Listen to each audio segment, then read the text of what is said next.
Elon Musk has declared that he is starting a third party. I have no confidence that this is going to change anything in American politics because, not that I don't think a third party can succeed. I've always hoped that such a thing could succeed. There's the Libertarian Party, Constitution Party, blah, blah, blah. There's a whole host of them. But somehow it seems every time an administration comes in to the United States and they take power, we end up with the exact same sausage on the other side of whatever meat grinder exists. And one of the main things that makes me think that this isn't going to change anything in US politics is because the administration that we currently have kind of looked like it was some sort of weird third party thing. You had Trump, you had Kennedy, you had Tulsi Gabbard, you had a whole host of people that arguably should not have all been together forming this unity government, this coalition government. And somehow, even with Elon Musk getting involved and Doge, nothing really changed. And we are now passing omnibus bills, calling it a big, beautiful bill. We've got no transparency on a whole host of issues that we said we were going to have transparency on. And Elon Musk getting up there and doing something different, I have no confidence that there is going to be anything different. Lucas, your thought on this is that something would change with this American party, or is it that the federal government itself is doomed to fail and we need to just completely get rid of this big behemoth that exists over the top of the states? Okay, I wouldn't say that my expectation is the federal government is doomed to fail. However, many Americans' expectations, and certainly the Republican and Democratic parties of today's expectations of what they're going to do in the federal government, are unrealistic.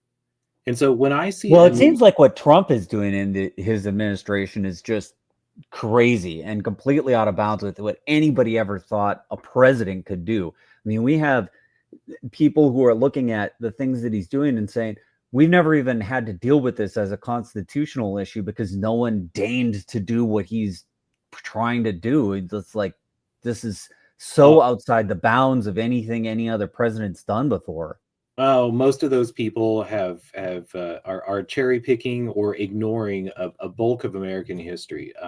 Poor scholars of American history. Yeah, but that is what it is. Like all of this hand wringing about Trump being a king. These people need to march right back to the Constitutional Convention, but read the concerns of the Federalists and the Anti-Federalists, and begin to even to put the difference between federalism and nationalism back on the plate, because these were foundational to the creation of the trading group that was our or the trade union that was the federal government. So, but as long as Republicans think that they are the party of states' rights, and yet they are a federalist party, and as long as Democrats have abandoned their nascence as the true party of states' rights and turned to try to be a party that was bound up with the private sector, with protection of labor, with unions and jobs, they have lost their way. And if we are truly to have a party that goes back to press the powers that the states retain, and the people within the states retain, in order to limit the federal government, that's where the future, that's where an answer in the future of America lies. As long as we have politicians who want to go to a legislative body whose only power is to write bills or to make resolutions that send a bill to the Treasury, and they think that they're somehow going to cut spending or to be able to place upon themselves a budgetary restraint, none of that makes sense, and none of the original tension of the American project was to be a tension between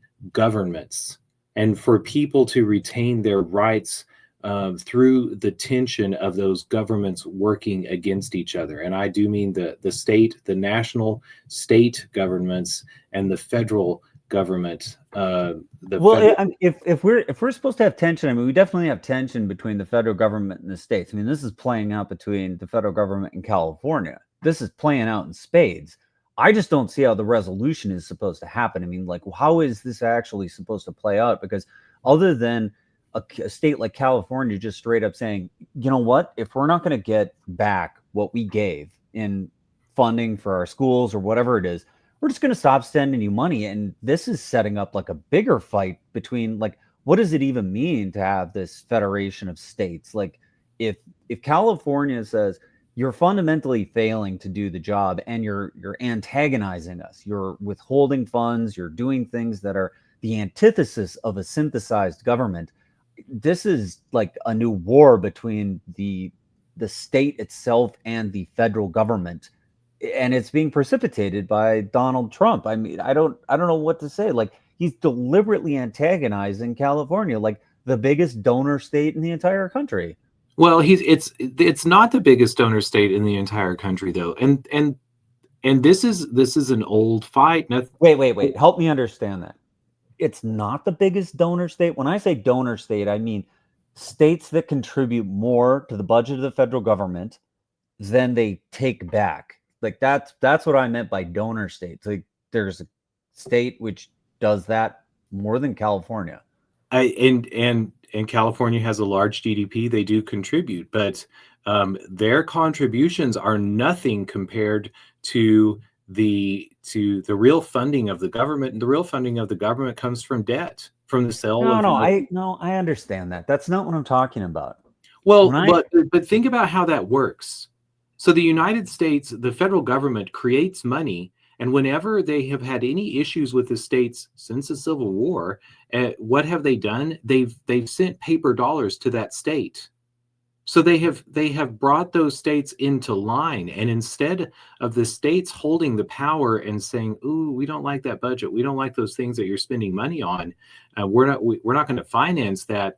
All of a sudden, the tables are turned, and the federal government has reached inside the states, and so you have federal employees. You raise their wages. You raise the price of property inside these federal states. This is why federal land becomes so very important and is a very important piece of this flipping of the table against the states. So now we've had the states that were dependent on dollars. But as the realization dawns on the states as well as the rest of the world that the federal government is unable or will be unable to pay those dollars back, then they will be then we will return to a pre Western lands, pre-Civil War, nationalized banking system relationship between the states and the federal government. So if Elon Musk wants to go ahead and fund the primary fighters against senators and House legislatures, then he is going to fail, just like the Democratic and Republican parties have failed. But if he wants to fund the governor of California and the governor of Texas, those economies, the resources and the size of those states compete on an international level. I think California's economy, and this is, mind you, like part of the bullshit of American economy. So I don't know what their real economy is, but the nominal economy that they have is fifth in the world, and Texas is eighth in the world. So if a political party wants to begin to put states back on their own 2 feet and get them off of the dollar pacifier, the federal dollar pacifier, now's the time to do it, because the rest of the world is beginning to understand that. And you made mention of Donald Trump's policies, and I don't always mean to excuse Donald Trump, but sometimes I have to wonder if he doesn't in some way understand the brokenness of the current system, and rather than patch it up, he's trying to drive a knife into its side and to kill it off so that we can start again on the rubble of the former dollar. Well, if he's trying to drive a knife into the side of the United States, I think he's largely succeeding. I don't think that there's any doubt about that. This is a large disaffection from the majority of the U.S. populace. You have the Democrats who were very disaffected with Donald Trump. Now, with some of the stuff that's happened, just in what was supposed to happen in transparency, just the relative things that Kash Patel and Dan Bongino and Pam Bondi, what they all said that they were going to do when they got into power, it feels like they've just completely betrayed the American people. And Elon Musk, I think, to his credit, is calling them out, saying, what you said you were going to do, you haven't done.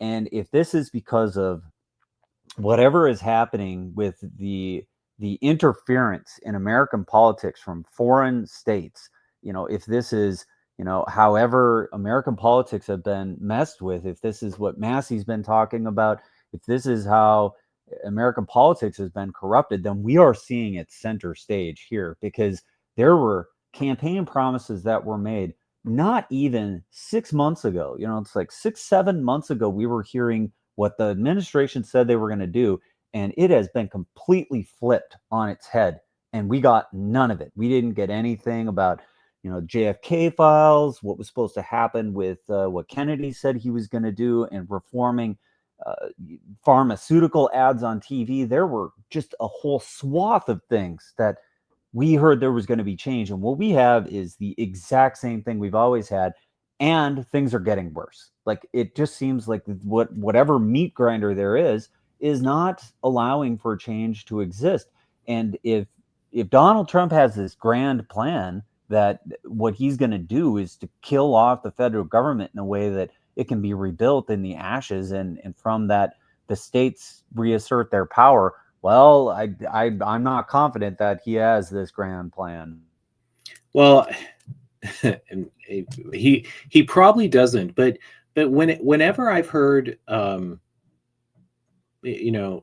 would love to see more disclosure in the federal government. But whenever I think about these politicians who are going to the federal government and making these claims, I think to myself, the problem runs much deeper.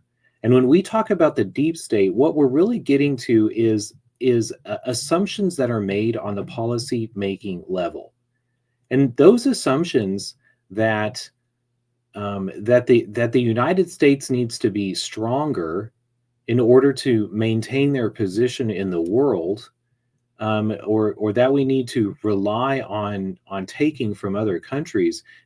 Those are the real problem at the root of the federal government. And again, go back to this reorder of putting the federal government in front of the states.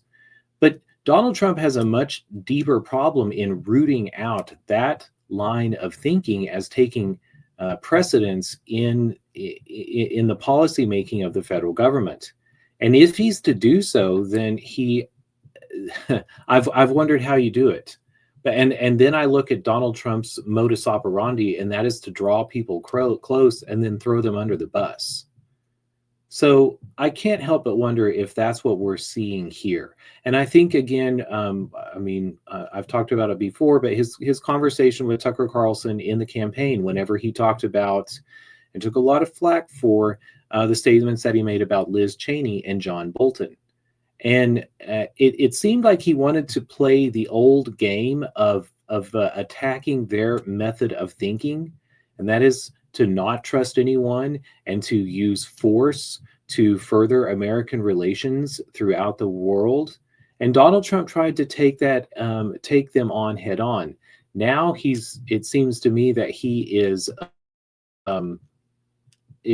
allowing them to create traps for themselves and throwing them into the morass of their own making.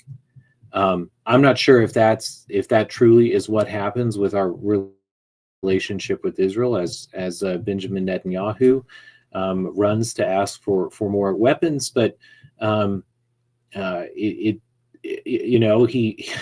both insults Vladimir Putin and withdraws American weapons quietly on the backside, and is now taking flack for Pete Hegseth not living up to the demands of the Congress with regards to sending weapons to Ukraine.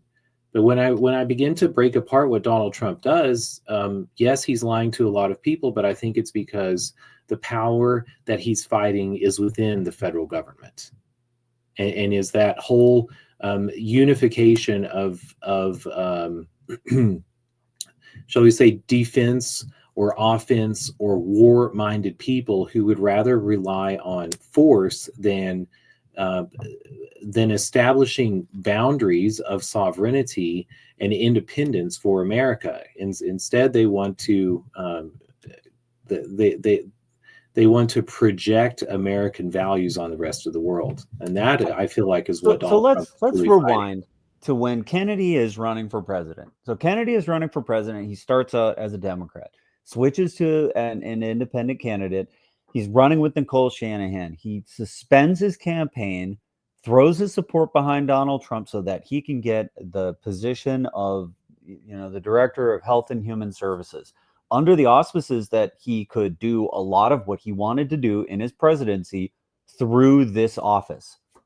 What I am talking about is somehow everything he talked about doing, none of it has happened. I haven't seen anything from Kennedy that, of all the things he said he wanted to do, of all the reason why he suspended his campaign, became an independent, and did all the things that he did, and all the things that we heard from Nicole Shanahan, what has Kennedy done? And I would level that exact same question at Tulsi Gabbard, at Pam Bondi, at Dan Bongino, at Kash Patel, like all the things that were said that were going to happen in 2024, none of it came to fruition. None of it. None of it. I mean, no, that's incorrect. Bobby Kennedy has begun to has been working on rooting out the corporate interest in health and human services. I That mean, he fired the vaccine panel for sure, but like, where is movement on the pharmaceutical ads? I Like, this mean, is the one that's not his jurisdiction. That's the FCC. So he's got to lean across departments. The federal government is incredibly complex and moves at the pace of frozen molasses. So for us to have these expectations, and we don't want federal government, we don't want any government to act too quickly. That's the place of the private sector, and it has its own foibles. So, when it comes to Kash Patel and Dan Bongino and the promises that are made with regards to the federal Justice Department, I have they don't even begin to understand the depth of that problem, the depth of this line of thinking and this infection in America. America has given up its sovereignty and acts as a tool, a bludgeon in the hands of a larger cloud of thought that exists in the world, that's probably located in somewhere in London or in Europe, but is amorphous and uses the political institutions of various countries around the world to reach its goals. And our legal profession is like from its inception, has always been a finger of that power reaching into America. So this is why I go on about juries, juries, juries. If we truly want democracy, it's not through legislature or the writing down of laws, but it is through the interpretation of that legislation and through the judicial side that we need to be looking for an emergent democratic power. But we don't I mean, see. you can feel the frustration of the American populace. I mean, if you the more that I've had a chance to sort of be out there watching what people are doing, hearing what people are saying, there is definitely a disaffection with what has occurred in this last election. I mean, there was a genuine populist movement that occurred. We covered it. We have talked about this populism that has been occurring, and that is also occurring within the Democratic Party. So we've seen a populist movement go through the ranks of the Republican Party. And in my opinion, this goes back as far as the early roots into what Ron Paul was trying to do, what the Tea Party was trying to do. And here is the full manifestation of populism in the Republican Party. Yet we do not see it reflected in what's actually going on. Like you don't see a populist agenda actually being pursued and pushed forth. And so I think what is going to happen is the Republicans are going to get trounced in the midterms, and we are going to see another populist movement through the Democratic Party. And I suspect that there's going to be a similar disaffection with what happens when the Democratic populists take over, and we see again no real change. And that's when this is really going to come to a head, because neither party is going to allow any real change to happen in America. And then what is the American populace supposed to do? Like, you can say juries, but like, what are you supposed to do? Just wait around till you get selected to be on a jury? People who have energy and want to see America be something different than what it is, they think that there's some political will that can be exerted through a populist movement. And I don't see that actually affecting real change. I don't see that that produces change at all. And if really what we're doing is waiting around to be on a jury, I don't see how that's really going to change much. I mean, I like the idea, Lucas. It's good. Like juries, that's where power is. But like, that's not a tangible, I can do something. I can go out and like, I'm tired of how things are and I want to see something different. Well, that will come in the future, because we live in a world now where the bulk of judicial cases are decided by judges, the rule of judges, and Sure, but I mean, even if like, it still requires that you go through some sort of a litigant process. You have somebody who's well, wronged, you have let's somebody who wants to defend against it, and then something comes before a jury. Like well that is a long, long road, and it's just requires a lot of people in America to just sit around on their ass doing nothing. oh, whatever. Americans already sit around on their ass doing nothing. This notion of No, man, they're out there protesting in the streets. They're no, out there. Yes, they only if are. they're paid. Every Only place if that I they're have paid. traveled. No, They sit at home. More of them sit at home playing video games, or hop on the internet and talk to their friends. But let's not get too sidetracked on juries. That is a wave that comes in the future. I think like for us to play out how the midterms, what is the reaction to the Trump administration. This is something that I think they're absolutely thinking about, and that is why, if you think about like traditional politicians and how they would be playing the game, and they would be um, uh, more concerned about shoring up the traditional United States monetary system. Instead, you have the Trump administration that seems to be doing everything that they can to break it. And so, and Donald Trump again, despite these fears about Donald yeah, Trump, Donald Trump sending letters to the Fed chairman telling him to lower interest rates. I mean, yeah, this is pretty wild stuff. not just that, but saying that the president of Russia is full of is talks a lot of bullshit.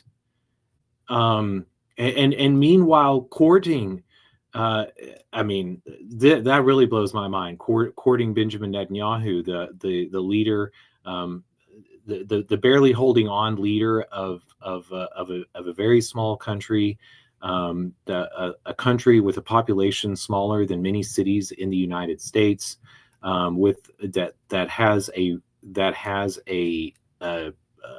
economic product of God knows what.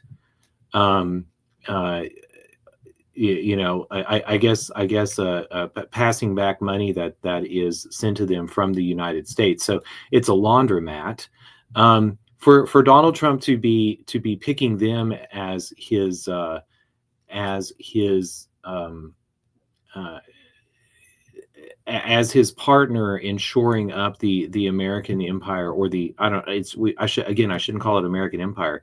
The empire lasts longer than the United States. The United States was a colony of the empire and has become its host in many ways.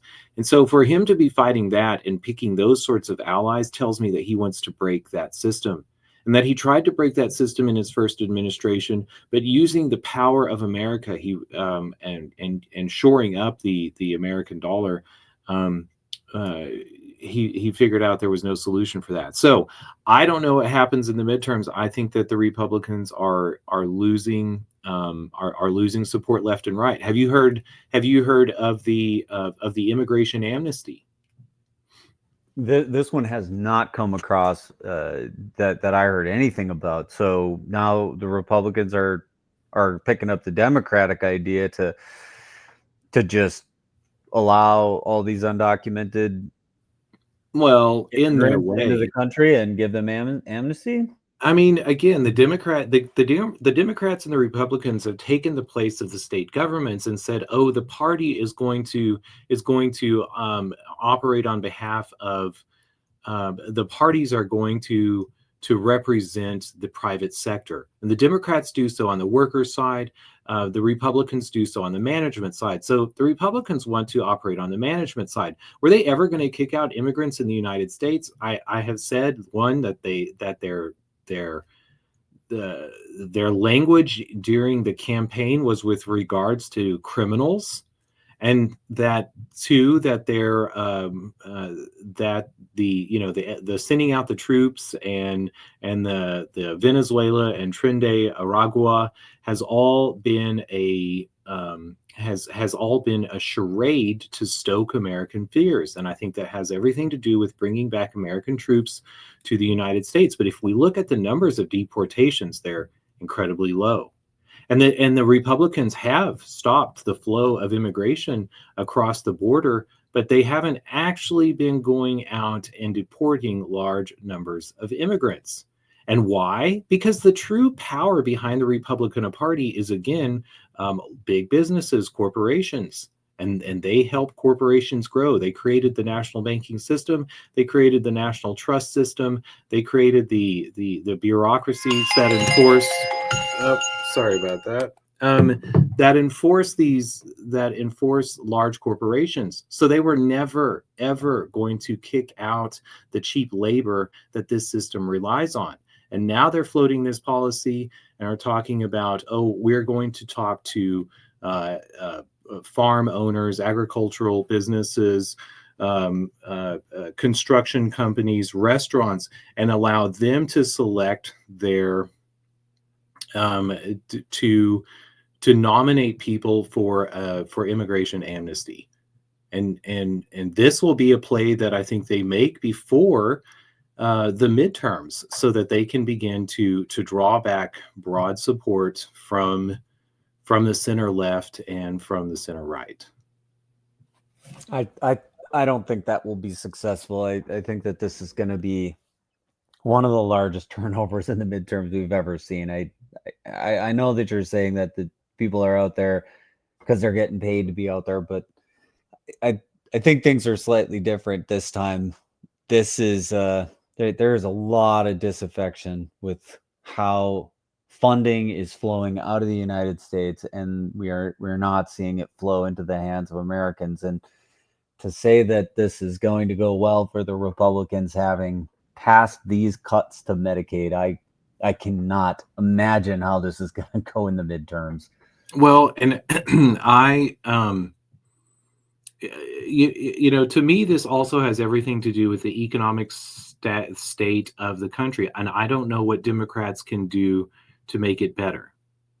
And if we go back to, I think this is going to be one of those things where people think hard about, like, what was I better off? I mean, it largely comes down to economics every time we have a a political turnover. It was one of the reasons why we saw a turnover in the Biden administration from, like, we didn't have a primary. There was a lot of angst about that. A lot of people thought that that was not the right thing to do, and it was very jarring to see the political will in America have been thwarted. Along with, well, I don't know that I really feel like my economic situation is getting better, and they had hoped that it would get better under Trump, and I don't think it did. And when you see that, and when people feel it in their pocketbook, and they feel like they didn't get what they had expected to get out of a Republican administration that said that they were going to lower the price of eggs, lower the price of groceries, and none of that occurred. Now, whether they can actually do that is irrelevant. If you campaign on something, you say you're going to do it, and you don't deliver on it at all, and things get substantively worse, especially economically, that's where you get just wiped out at the polls. And I think that that's what's going to happen in the midterms. I wouldn't be surprised at all to see a major turnover in Congress, and then the Republican administration in the White House is going to be stuck with just doing whatever they can do and get away with it. And maybe they'll get a rubber stamp out of the Supreme Court, but they're not going to be passing any more bills once the midterms come through. I mean, I totally agree. There's so much that has to do with the success of the system economically. The boomers were operating under the same system. They had no qualms about it because they were taking all the rewards. I don't think that floats so well with Americans who begin to understand the impacts of the empire around the world. And yes, Americans are unsatisfied with the Trump administration to a broad degree, but Democrats have not had any solutions that were different. They talk a big game of being so different from the Republicans, but they have all federal solutions, and they are also locked in history and wanting to represent workers rather than represent consumers. Because the world that we live in today is one that uses information and technology to abuse consumers more so than they do workers. They don't even there are no workers left anymore. And so Democrats have got to come up with, again, new solutions. This is why I find Mandami and open talks of socialism and socialism at a municipal level rather than the federal level, to me, seems where the future lies. And the Democrats, if they turn to the likes of Bernie Sanders, are going to it'll be a close fight with whomever the Republicans put forward. But regardless, America is going to see the same the same fruitless use of the federal government to try to fix problems that they are not designed to fix, and they only exacerbate. The one thing that I could see very different in the next cycle, if Musk decides to throw his weight around here, is how much of a war chest he could devote to doing something like this. I don't think we've ever had someone who had this amount of capital to throw at American politics with this much of a bone to pick. Help me understand historically, like have we ever seen someone with this amount of cash to throw around jump into the fray like Elon Musk has to say, I'm going to just burn this thing down and primary out every single candidate I possibly can? Sure, we have John D. Rockefeller, but part of this whole narrative Okay, about so set that up for us, because I think understanding how historically things have gone. So there was an era of American politics where John D. Rockefeller came in and he just like took over politics by spending a ton of money and just taking out politician after politician in primary races. absolutely, and that lasts up until the Nixon era, with Nelson Rockefeller, John D. Rockefeller's grandson. And even in Rockefeller's time, when it came to, this is a time of what the Gilded Age in America. The Rockefellers had a massive political control across America. But what happened? Workers' strikes happened. Large violence across America happened because of their success, and so it was bowing to that violence in America, and also Bolshevism and socialism here in America back when Russia was our friend, because we remembered that we had fought a revolution against the European nobility, and that America was a place of workers' rights and anyway, Rockefeller, also J.P. Morgan, those were two sides of that coin. But if Elon again focuses on a couple of governors, if he focuses on just the governorship of Texas and Utah, he can control those states. And if he begins to put them on their own footing, on their own state monies instead of the federal dollar, then he will have broken this federal system. And we are at a point in which that is going to happen due to technological advances, but also to just a greater realization of how these systems work, and also a greater realization of how they affect other people in the world. And his purchase of X, it has contributed largely to that spread of information.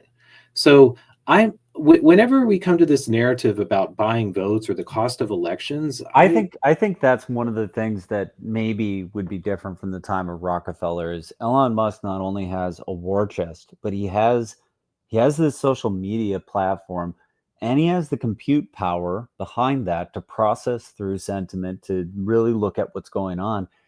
I'm not sure that that sort of a synthesis has ever occurred before. It really is a large concentration of a well, of it's it of three different kinds of power in the hands of one individual. well, no, the oligarchs always operated the newspapers, and so Yeah, but they're I mean, it's a little different now because you have information flowing through X from the entire planet, and he has the compute power to process through it. It's a different thing to say, well, we've got the newspaper, only a certain amount of information can flow through that. Like you don't get the unfettered, just like this is what everybody on the planet is thinking, and then the ability to process through it in real time. Well, I agree there, and I think Elon Musk is actually benevolent in his goals in that direction. I know that's going to shock a whole bunch of people, but I think I think he's wary of taking the route of former oligarchs who had their newspapers, who saw the world as they wanted to see it, and who tried to reinforce that. He is much more. He's much more true to the spirit of America. I mean, have you seen have you seen Steve Bannon saying, Elon Musk, you're a South American, you're not American. If I had my way, I would have you deported. Um, that's how the nobility that's the deep the deep wrong and the deep entrenched power in the United States, and Elon does not represent that. I mean, America is a mindset. It's for everybody that wants freedom to come here. It's what America was founded on. It's idea of religious freedom, political freedom. This freedom from oppression, tyranny, whatever. It's like immigrants have been part and parcel with America forever. To say you're not American because you're an immigrant or that you weren't born here, that seems disingenuous at best. Well, the moment that there were children of immigrants, there has been a tension that said, I've been here longer. I have a greater right to it. And I actually Always been that way. Whether it was the Irish or the Italians or anybody that came to America, this has been repeated every single time. well, and this brings, I mean, it repeated every time but once, and that was the first time. So I've often thought there's a wild card that exists in American politics too, and that is a reintroduction of political power to the native peoples, the native tribes that have been denied representation, and that really opens up the playing field at the federal level. I keep wondering whenever the detente between the Democrats and the Republicans, or there is stagnation at the federal level, whenever that is going to be introduced in. And go back to Donald Trump, who was talking about the 51st state, and beginning to break this long sort of atrophied notion of that there's only 50 states, there's only 100 senators, there's only 430 five or eight congressmen. I forget which, three, whatever, doesn't matter. We could see change. We could see change coming in that way too, structurally, by who's sitting at the table playing at the federal government. But I hope that Elon Musk turns towards state governors, and I hope that we don't fall into this hand washing and gnashing of teeth with regards to money in elections. Because go back to Donald Trump. When he won the first year, how much did he spend on that election? It was a lot less money than was spent in on other candidates. And the real truth of politics is not that money wins elections, but ideas win elections. It's just that they're so rare that there's a person that has a new idea, or one that holds any water. That we see that happen. But I think we come to a point in America where we need new ideas. So whatever party it comes from, and maybe Trump has those ideas, but he's been smart enough not to tell them to America.